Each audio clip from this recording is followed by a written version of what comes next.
Hello, I'm at Moore with the author of next week's play, Remember You Are Beautiful, Matthew McVarish, who's in here today rehearsing down in the venue. Hello, Matthew. Hello, Lovely to have you back. Yeah.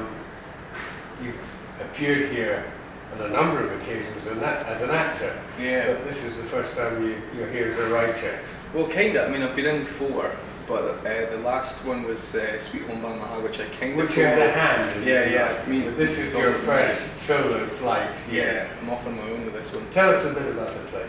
Well, it's called Remember You Are Beautiful, which is not a typo, and it's just a one-woman show about which is played by Claire Knight, which I'm really excited about, and it's about a woman who has become so busy solving everyone else's problems that she's kind of got lost and she doesn't even almost know who she is anymore. So it's about remembering that you are beautiful, I guess. It's quite simply, but yeah, I was talking to a director who's worked with me before who said that very often I write for men, but I'd never written for women before.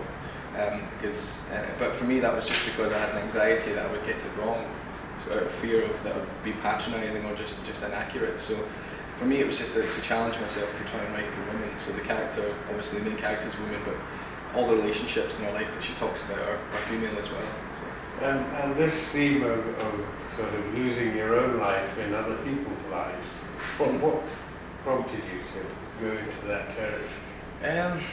I think there's an idea, like I've heard the concept of the your story or the our story, and it's about, an artist has a story that they constantly tell over and over and over. And the first play that I ever wrote was a one-man musical called One Man Went to Busk, and that was about a guy who was a busker who ended up becoming really, really famous because everyone liked his music, and he ended up, we went from singing in Buchanan Street to singing in Earls Court, London in front of 17,000 people, and he realised he was happier, genuinely happier back being a busker. So he walks away, goes back to being a busker.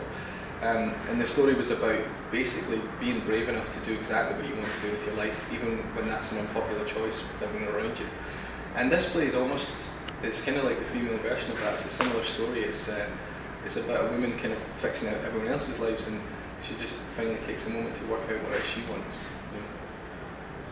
Yes. And would you describe it as a dark piece? A dark piece? No, I mean, like everything I write, I'm very much inspired by Douglas Maxwell. So I like whose play Backpacker Blues you performed here. That was my first professional job as an actor, and it was a one-man show which was 50 minutes long. This in a way is my homage to Libby's work and that play. And I think what I write is magical realism. So there's always it's everyday people in everyday lives with an element of either the supernatural or just magical things happening, and so I wouldn't say it's a dark play, I'd say it's a light play. Right. But not a light comedy, it's a kind of, ethereally light play. Now, you've had an extraordinarily busy year. Yeah.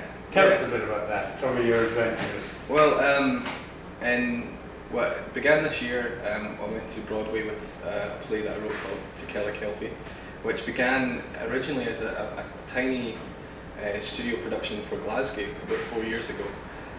But the play toured the United States last year, and then Creative Scotland gave us the money to take it to Off-Broadway for Tartan Week. So we were there, we did the big Tartan Week parade and stuff, and we used the play. The play's about 2 brothers who are survivors of child sexual abuse, and so we used the play in conjunction with Stop the Silence, Stop Child Sexual Abuse. It's an organisation just based out of DC. And so after the show we do a post-show presentation and talk back to the audience.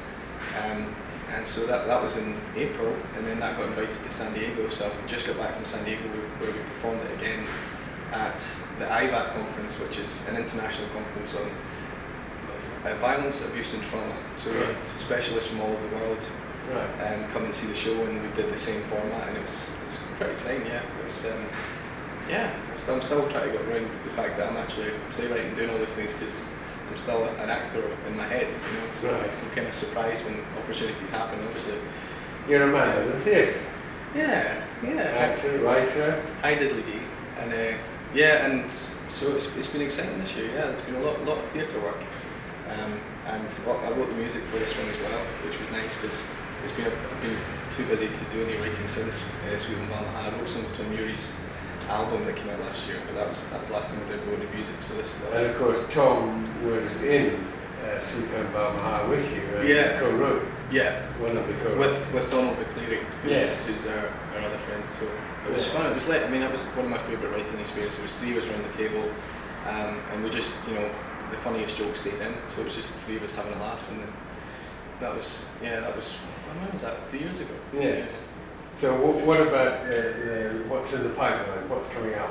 What's next? Kelpie, after San Diego we got invited to Japan, Hawaii, Australia, Iceland, various places in Europe, so that's all going to be in the spring. We're going to do a world tour.